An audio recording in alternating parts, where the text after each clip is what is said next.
কর্মসূচি খোলা মনে করতে পারছি। তার একটি কারণ,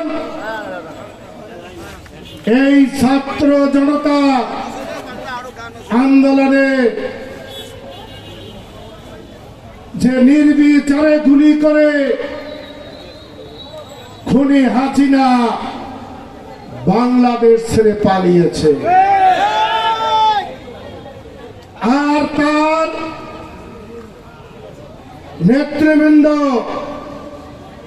যারা দুর্নীতিতে বরপুত্র উপাধি পেয়েছে তারা আবার বাংলাদেশে সজাগ হওয়ার জন্য উকি ঝুঁকি মারছে। শহীদ রাষ্ট্রপতি জিয়া রহমানের আদর্শ সৈনিক দেশনেত্রী বেগম খালেদা জিয়ার আদর্শ সৈনিক এবং আমাদের পার্টির অ্যাক্টিং চেয়ারম্যান তারেক রহমানের নির্দেশে যারা বাংলাদেশে আমরা জাতীয়তাবাদী দল করছি, তাদের যতক্ষণ আমরা জীবিত থাকব এই পালিয়ে যাওয়া এই দুর্নীতিবাজ, এই লুটেরা, এই সন্ত্রাসীদেরকে আল্লাল বুনিয়াদে আমরা জাগতে দেব না। সংগ্রামী সাথী ভাইরা, দীর্ঘক্ষণ ধরে আপনারা রয়েছেন, আমাদের নেতা বক্তব্য দেবে। তার আগে আমি শুধু দুই একটি কথা বলতে চাই। আমরা লালমনিরহাটে তথাকথিত আওয়ামী লীগের নেতা যিনি বিভিন্নখানে বক্তব্য দিয়েছেন, ক্ষমতার জোরে সেই গাছ কাটা হাতিয়ার অ্যাডভোকেট মতিয়ার, ইনি কি লালমনিরহাটের লোক?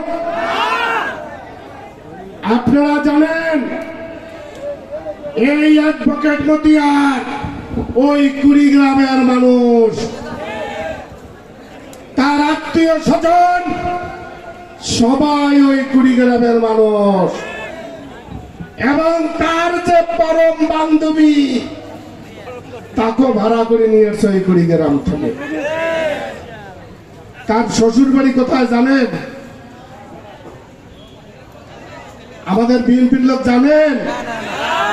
তার শ্বশুর বাড়িও কুমিল্লা। তার শ্বশুর এখানে বিডিআর এ চাকরি করে ওই জায়গা দখল করে সেখানে তার অবস্থান নিয়েছে। এরা লালমনিরহাটের কেউ না।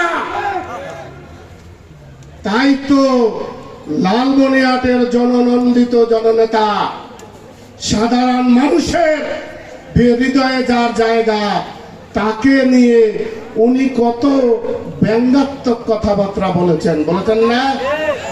আমি তো দেখেছি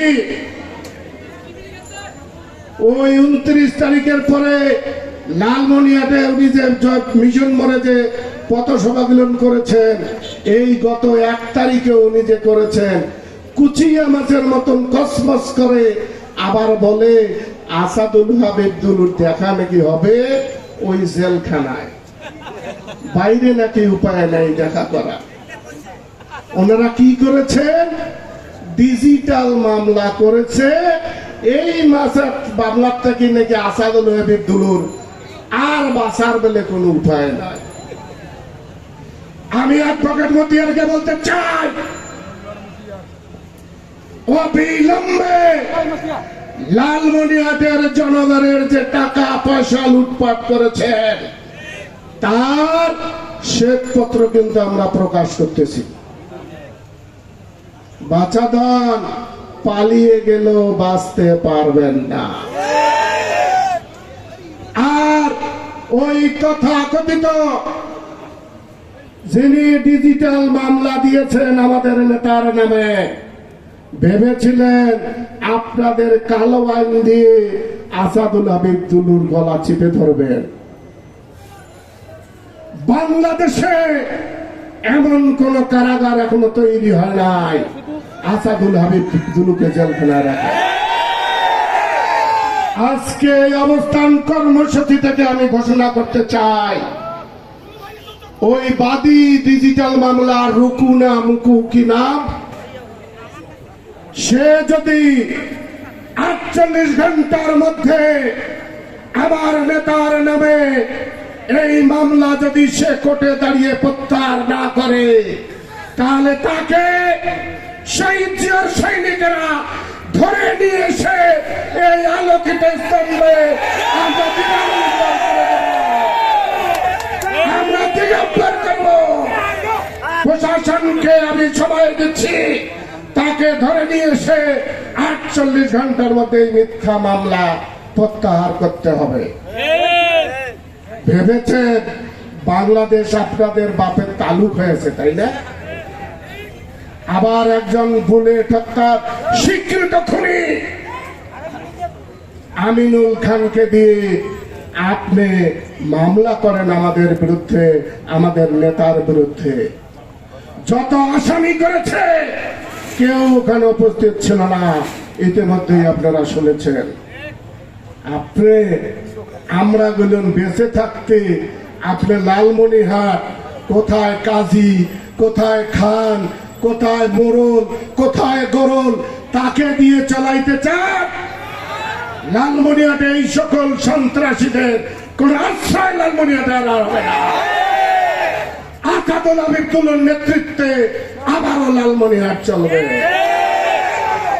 ভাইয়েরা, ওই যে মোতাহার সাহেব বসে আছেন ওইদিকে, কয়েকদিন আগে দেখছেন এই অবৈধ এমপি সাহেব, উনি এলাকার, উনি আর উপজেলা চেয়ারম্যান ওখানকার বাচ্চু মিলে আমার হিন্দু ভাইদেরকে নিয়ে যে, আবার ছাত্রলীগ যুবলীগের ছেলেদেরকে নিয়ে যে বর্ডারে দাঁড় করিয়েছিলেন, দেখেছেন অনেকে হয়তো। তারা নাকি বাংলাদেশ থেকে ইন্ডিয়া চলে যাচ্ছে। এই নাটক উনি করেছেন। আমি প্রশাসনকে বলতে চাই, আপনারা সেই দিন ওই অবৈধ এমপিকে কিন্তু আপনারা তুলেছিলেন। সে সম্প্রতি জানলা লাগার আমার হিন্দু ভাইদেরকে উস্কানিদাতা, মাদকদাতা, সে কিভাবে হাতিবান্ধায় বাড়িতে এখনো থাকে। আমি প্রশাসনকে বলতে চাই, 24 ঘন্টা এই বাংলাদেশের শত্রু ওই মোতাহারকে গ্রেফতার করতে হবে। নাহলে যদি হাতিবান্ধার জনগণ তাকে টেনে হেঁচড়ে ওই বাড়ির থেকে বের করে দিগম্বর করে ছেড়বে। আর আপনাদের আরেকজন মন্ত্রী ছিলেন যে নাকি খালি ভোটের উপরে ভোট, তার ভোটও লাগে না, বিনা প্রতিদ্বন্দ্বিতায় উনি এমপি হয়। সেই নুরুজ্জামান সাহেব সমাজ কল্যাণ মন্ত্রণালয়ের দায়িত্বে ছিলেন। এই সমাজ কল্যাণে তার ভাই মাহবুব জামান উপজেলা নির্বাচনের সময় বক্তব্য দিয়েছেন, তার ফ্যামিলির এমন কেউ নাই যার কাছে অসুস্থ এবং ক্যান্সারের টাকা সমাজ কল্যাণ মন্ত্রণালয় থেকে তাদের নামে উনি উঠিয়ে নিয়েছেন। এই সকলের সুষ্ঠু তদন্ত করে তাদেরকে বিচারের আওতায় আনতে হবে। আর লালমনিরহাটে সন্ত্রাসীর গডফাদার, দুর্নীতির বরপুত্র এবং অবৈধ প্রেমের মাস্টার অ্যাডভোকেট মতিয়া, উনি বান্ধবী হায়ার করে প্রেম করে বেড়ায় জনসমক্ষে। এই যে দুলু ভাই এখানে আমাদের অডিটোরিয়ামটা বানায় নাই, লালমনিরহাটে মানুষের বিভিন্ন অনুষ্ঠানের জন্য এই অডিটোরিয়ামটা বানায় নাই। এই অডিটোরিয়াম বানাইতে দুলু ভাইয়ের টাকা লাগছে 67 লাখ। তার ফলকটাও পর্যন্ত খায়া ফেলাইছে। আর ওইটা রিপেয়ার করতে 3.5 কোটি টাকা আমাদের খরচ দেখিয়েছে এই সন্ত্রাস অবৈধ মতিয়া। এই টাকার কিন্তু হিসাব দিতে হবে। দুলুভাই পিছনে একটা সুন্দর লালমিনার বাসের জন্য মার্কেটে ডিজাইন করে নাই, সেখান থেকে উনি ওইটাকে যেন দেখা না যায় তার জন্য এই বিল্ডিং গুলো করেছে। প্রতিটি দোকানদারের কাছে অবৈধভাবে টাকা নিয়েছে 50,000 1 লাখ করে। সনাতন যতই পালিয়ে থাকেন, আপনি বলেছিলেন এই মিশন বলে লালমনিরহাটের একজন সম্ভ্রান্ত পরিবার, যিনি মৃত্যুর আগ পর্যন্ত ওই বড় বাড়ির চেয়ারম্যান ছিলেন, আজীবন চেয়ারম্যান ছিলেন, ওই পাঙ্গারালা রানী উচ্চ বিদ্যালয়ের যিনি প্রধান শিক্ষক ছিলেন, তাকে আপনি এখানে বেয়াদব বলেছিলেন এই মিশন বলে। তার ছেলে যিনি লালমনিরহাটে অপরাধ মুক্ত লালমনিরহাট গড়ে তোলার শপথ নিয়েছেন, তাকে আপনি বলেন খুনি, সন্ত্রাসী, আবার বলেন বেয়াদবের বাচ্চা। এই মিশন করে বলেছে অ্যাডভোকেট মতিয়ার, আপনার পরিবারে যদি আসাদুল আবিদুল্লাহর পরিবারের মতন একটি লোককে আপনি দেখাইতে পারেন শিক্ষিত এবং অর্থবান, তাহলে আমি চুরি করে থাকবো, রাজনীতি ছেড়ে দিয়ে যাব। সন্ত্রাসী করে আজকে কোথায় রয়েছেন? বান্ধবী সহ পালিয়েছেন। পালানোর সময় তো নিজের বউ বাচ্চা নেননি, পালিয়েছে কিন্তু ওই বান্ধবী সহ। এবং দেখবেন ধরাও পড়বে ওই বান্ধবী সহ। আমি প্রশাসনের উদ্দেশ্যে বলতে চাই, আমরা সেদিন জেলা প্রশাসনকে বলেছি, আবারও আজকে অবস্থান কর্মসূচি বলতে চাই, লালমনিরহাট সদরে প্রতিটি শিক্ষা প্রতিষ্ঠানে তিনি 17টি শিক্ষা প্রতিষ্ঠানের সভাপতি ছিলেন। সরকারি আইনে এক ব্যক্তি 4টির বেশি থাকতে পারে না। উনি ছিলেন, উনি কিভাবে লালমনিরহাটের শিক্ষা প্রতিষ্ঠানগুলোতে নিয়োগ বাণিজ্য করে শত শত কোটি টাকা লুটপাট করেছে, তার হিসাব আপনাদেরকে অবিলম্বে দিতে হবে। অবিলম্বে এই শিক্ষা প্রতিষ্ঠান, শিক্ষা অফিস থেকে নিয়ে তাদের বিরুদ্ধে মামলা দায়ের করতে হবে। আজকে লালমনিরহাটের এই আমার সদরের রাজপুর ইউনিয়নের একজন খুনি মতিয়ার উকিলের শেল্টারে সে চেয়ারম্যান হয়েছে। যে আমার বিএনপির কর্মীকে হত্যা করেছিল, সেই খুনি মোফাকে অবিলম্বে গ্রেফতার করতে হবে। ওই মঙ্গলহাটের চেয়ারম্যান হাবিবুর রহমান হাবিব অবৈধভাবে বারবার চেয়ারম্যান নির্বাচিত হয়ে ওখানে হিন্দুদেরকে উস্কানি দিয়ে আমার এই সদরে উনি দাঙ্গা বাজাতে চায়।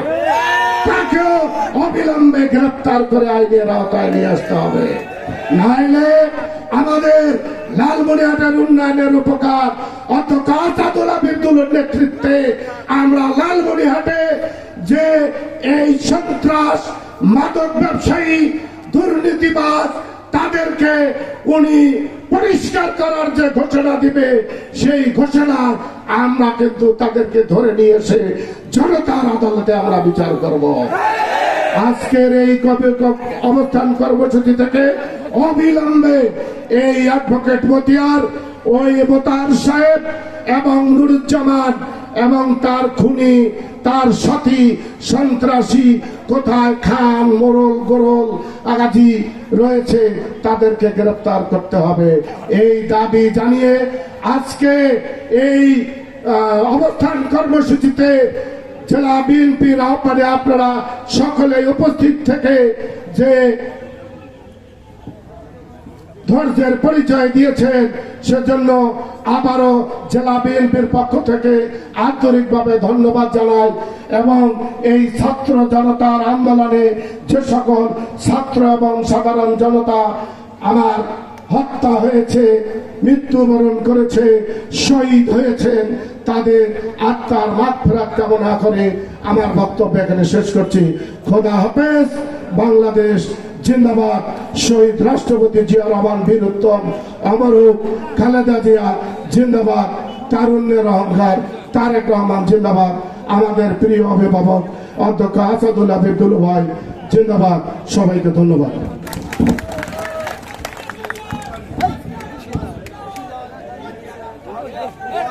প্রিয় নেতৃবৃন্দ, আবারও আপনাদের প্রিয়